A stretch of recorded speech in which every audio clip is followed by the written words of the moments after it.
Hey guys, did you guys know that there's a couple different types of restrictive practices when it comes to disability services and support workers and caregivers using them for people with difficult and challenging behaviours as well as maladaptive behaviours and trauma response backgrounds? So, guys, I'll jump in to these as well. So, guys, the two main types I want to talk about is restrictive practices that are authorised, that have within reasonable boundaries and guidelines, that have the paperwork and the documentation. So I did in my previous video, we did a video on positive behaviour support plans. So these guys need to be used in conjunction with the restrictive practices. But then we have unapproved, unintentional restrictive practices. These things can be quite tricky because providers can say that it's an insurance issue, it's a rostering issue, it's a privacy issue. Some of those things can be challenged. So, rostering being a big one. I understand that they have budgets, that people have lives and stuff, but if you're, say, requesting a member being removed from your team because of issues that you can't resolve, that the only way to resolve it in the house and grab it back to being a well functioning, settled household where you don't have people who are feeling unsafe in their own homes. Because at the end of the day, we've got to remember cell houses and disability support accommodation and specialist disability accommodation are someone's home. And that's where I see a lot of support workers get it wrong. They feel it's their workplace. It isn't. It's someone's home, but it also is their workplace. That's the same as a support worker who is dropping in on someone.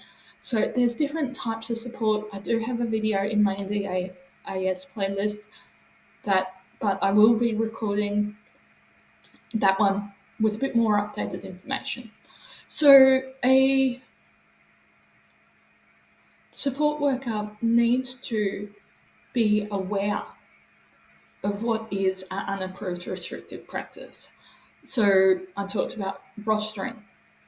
So that could also be considered a breach of person-centred care and choice and control if you're told that due to an incident, whether that be a conflict of interest, whether that be support worker essentially not doing their job in the house, because in a lot of cell houses there are routine hygiene tasks that need to be done to a standard. And so the support worker is not your maid, not your housekeeper, not your mum. But if someone can't do a lot of cleaning for themselves and ask for help with doing the floors, doing the dishes, checking that you've got food in the fridge, these are all things that a support worker should be helping with, depending on their role. So then we get into the things that are quite tricky as well. Is that having multiple agencies? You guys have seen me talk about multiple agencies before. And I recently learnt that, yes, it's an insurance issue, but you can actually have multiple agencies.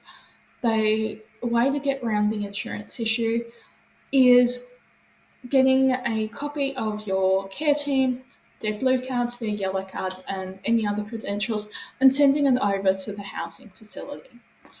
Some housing facilities get stroppy because there might be sharing of confidential private information that should stay within the agency. So that's where you can see it's better to keep community access support agencies separate to housing support workers. But if you're allowed to have different support workers, great. I always say when you're looking at disability housing or accommodation and support workers, Ask the question of who is allowed in the house, what is the policy on visitors, and include your existing support team if you're not with that organisation already. Ask the question. The worst thing they can say is no. Then, so we also then see that people aren't trained in positive behaviour support, and so they will use a restrictive practice unintentionally without being conscious of it being a restrictive practice. So a person might be on a very tight budget and want to eat all of their food at once. So they'll restrict access to the food. That is understandable, but a better idea that is a less restrictive practice is sitting down doing a meal plan with the person, seeing what their calorie needs is, having those timetables. So the person isn't looking for food, they aren't binging, they're not eating at night, they're not stealing food from other clients, and that they are giving positive behaviour support and positive attention. So this is where positive behaviour support plan comes in, and the support worker being very aware of their own reactions as well. So if you have a support worker that's had a bad and frustrating day on another shift, bringing that energy into the house, that they're already frustrated, they're already tired, is not going to help a situation. If the clients are frustrated, if the clients are tired, especially around the dinner shift, this is a time that I see a lot of support workers are most frustrated, because in my facility, each housing facility works differently. There's a list of morning and afternoon tasks that tick and flick. They're all done to a different standard when it's supposed to be a uniform standard. And this is where I'm a really big advocate for having formal training, whether that be RPLing or a certificate or a traineeship as well. So you can see where unapproved restrictive practice can be the easy way out for a support worker. And especially if they're not given the full information. After recording my previous videos, I heard more stories, information about people who only ever had part of the positive behaviour support plan because it was privacy reasons. This is where you need to have information sharing and a confidentiality agreement. So sharing information about a client that's not able to share that with themselves, that is not aware of their behaviours, has to happen, and they have to see the full document for it to work, because otherwise it's just another document in a file, in a folder, that does not help anyone. And so this is where I'm a big advocate of doing a meet and greet coffee before you sign up with an agency, having a sleepover in the house, just seeing what the vibe is as well. Most agencies will have COVID safe policies in place for this as well. And that's the other one, is restricting access to family and friends as well. It can be very unintentional, but I have seen it happen. Through COVID, I can understand this, but there has to be documented and a reason why. There is, and I will drop it below on the NDIA portal, a form that every time a restrictive practice is used, it has to be documented.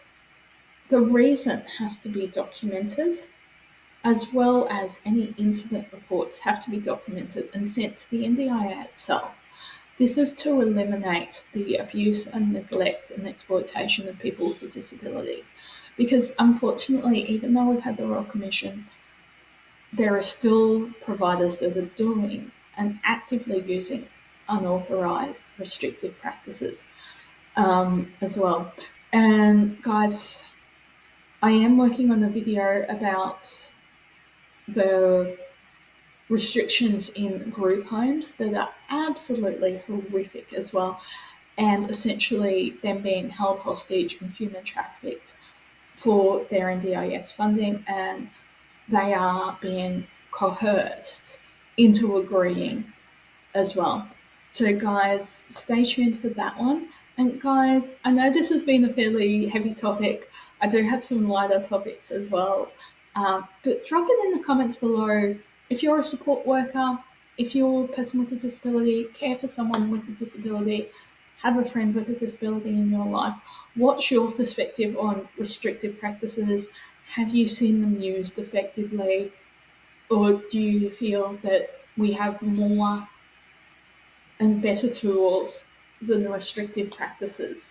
So drop it in the comments below. Let's get the conversation started. And guys, if you're liking the content and enjoying the content,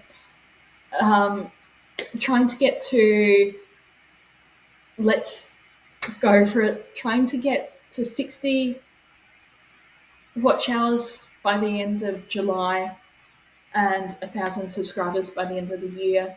You guys, by liking, sharing, subscribing, you can help me be seen by the algorithm. By watching the videos, you do help me out as well. So guys, I will see you in the next video.